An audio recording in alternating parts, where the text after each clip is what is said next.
the State of the Union address. It's a moment that captures the attention of millions, a tradition steeped in history and significance. Every year, the President of the United States stands before Congress, the Supreme Court, and the American people to deliver a speech that is meant to encapsulate the current state of the nation. It's more than just a speech, it's a carefully crafted message designed to inform, inspire, and sometimes to challenge. The State of the Union is a unique blend of policy review, future plans, and political theatre. It's a report card, a pep talk, and a wish list, all rolled into one televised spectacle. The address serves as a platform for the President to highlight achievements, outline priorities, and set the tone for the year ahead.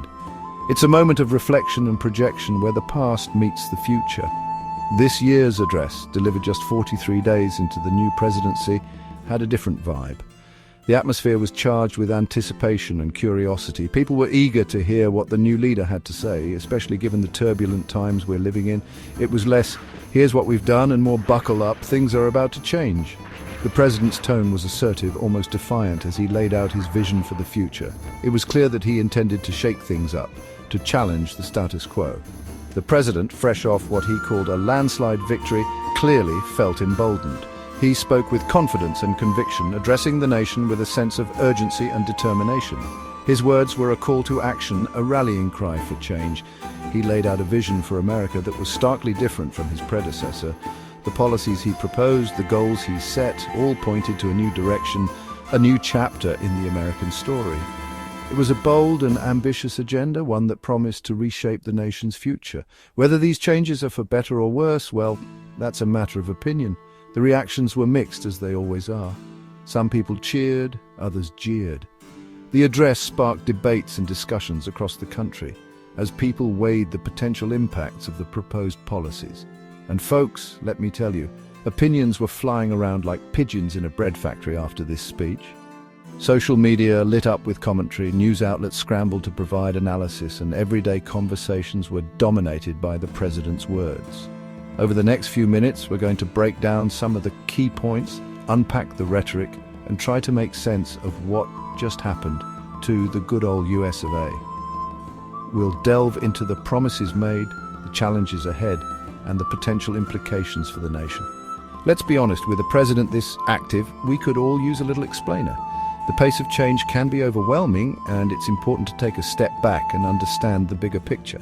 So, grab your beverage of choice, settle in, and let's dive into the wonderful, wacky world of American politics. It's a journey that promises to be as enlightening as it is entertaining.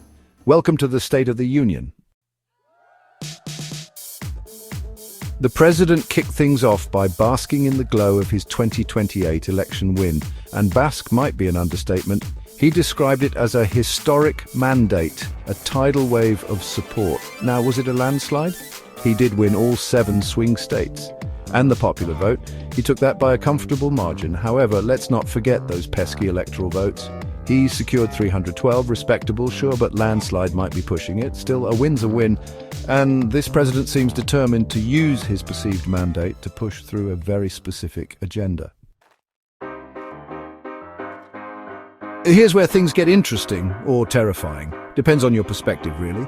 In his first 43 days, the president has been busier than a raccoon in a dumpster. Nearly 100 executive orders? Check. Over 400 executive actions? Double check. He declared a national emergency at the southern border, deployed the military, reversed a whole bunch of Biden-era policies.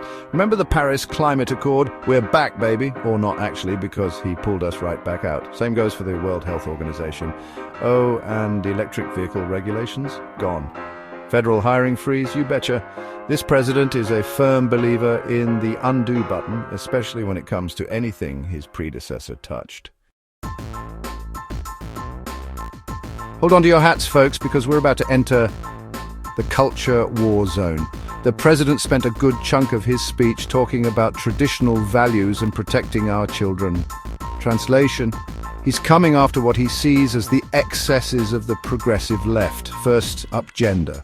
The president celebrated a Supreme Court decision affirming only 2 genders. He then took aim at DEI policies, calling them divisive, and, in a move sure to please his base, he declared English the official language of the United States. Now, whether you agree with these policies or not, one thing's for sure: This president isn't afraid to wade into controversial waters. Section 5, battling inflation, fueling growth, economic policies unveiled. All right, let's talk money. The new economic policies are designed to address some of the most pressing issues facing the nation today. From rising inflation to stagnant wages, the administration is rolling out a comprehensive plan aimed at revitalizing the economy. Specifically, how to get more of it into the pockets of hardworking Americans. The focus is on increasing disposable income, making everyday life more affordable, and ensuring that the benefits of economic growth are felt by all. At least that's what the president promised. In his recent address, he outlined a vision for a more prosperous America, one where every citizen has the opportunity to thrive. His plan? A mix of tax cuts, deregulation, and a healthy dose of economic nationalism. By reducing the tax burden on individuals and businesses, the administration hopes to stimulate investment and job creation. He wants to make those Trump tax cuts permanent. This move is expected to provide long-term relief to taxpayers and encourage economic activity. He's also eyeing cuts to overtime benefits and senior car loan deductions. These changes are part of a broader effort to streamline the tax code and reduce complexity. To fight inflation, he's all about boosting domestic energy production. By increasing the supply of energy, the administration aims to lower costs and reduce dependence on foreign oil. Think more oil, more gas, and fewer regulations. The goal is to create a more self-sufficient energy sector that can meet the nation's needs without driving up prices. He's even created a new Department of Efficiency to cut wasteful spending. This department will be tasked with identifying and eliminating inefficiencies in government operations, ensuring that taxpayer dollars are used effectively. Will it work? Time will tell. The success of these policies will depend on a variety of factors, including economic conditions and political support. But one thing's for sure, this president is betting big on a return to America First economics. By prioritizing domestic production and reducing reliance on foreign goods, the administration hopes to create a more resilient and prosperous economy for all Americans. Section 6, American Industry. First, manufacturing and investment. Remember when everyone was freaking out about manufacturing jobs going overseas? Well, the president wants to bring them back. He spent a good portion of his speech touting a boom in domestic manufacturing. He pointed to new auto plants from Honda and others. He even gave a shout-out to companies like SoftBank, Oracle, and Apple for investing in America. Now, whether this manufacturing renaissance is real or just wishful thinking remains to be seen. Section 7. Law and Order, a resolute stand on crime. If there's one thing this president loves more than tax cuts, it's law and order. He hammered this point home during his address, calling for tougher penalties for criminals and increased support for law enforcement. He shared the heartbreaking story of a police officer killed in the line of duty, pledging to honor his memory by cracking down on crime. The president also took aim at fentanyl trafficking, designating MS-13 and Mexican cartels as foreign terrorist organizations. His message was clear: in this new America, law and order will prevail.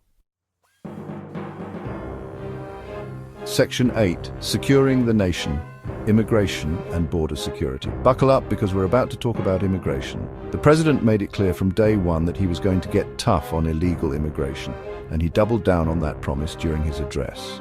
He called for increased border security, more detention facilities, and faster deportations. He also wants to make it harder for people to come to America illegally in the first place. His plan?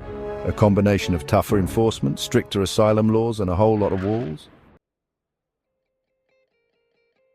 Section 9, A World Engaged, Navigating the Global Stage. In this section, we delve into the intricate web of international relations and the role of the United States in shaping global policies.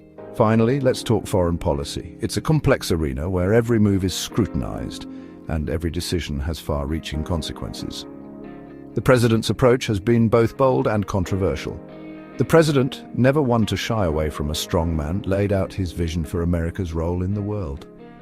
His speeches often emphasize strength and resilience, aiming to project an image of unwavering leadership. And it's a vision that puts America first, always.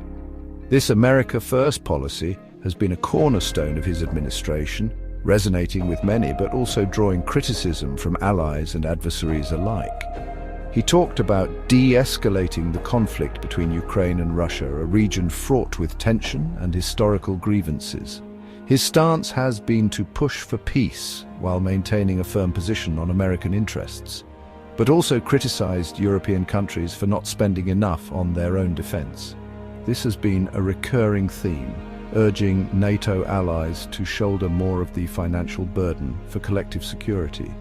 He announced the capture of the terrorists responsible for the Kabul airport bombing, a significant victory in the ongoing fight against terrorism.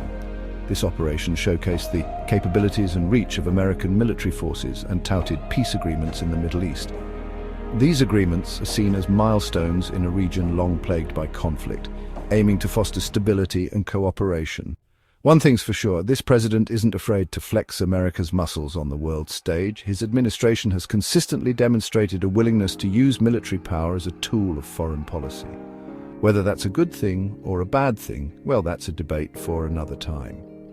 The impact of these policies will be analyzed and debated for years to come, shaping the future of international relations.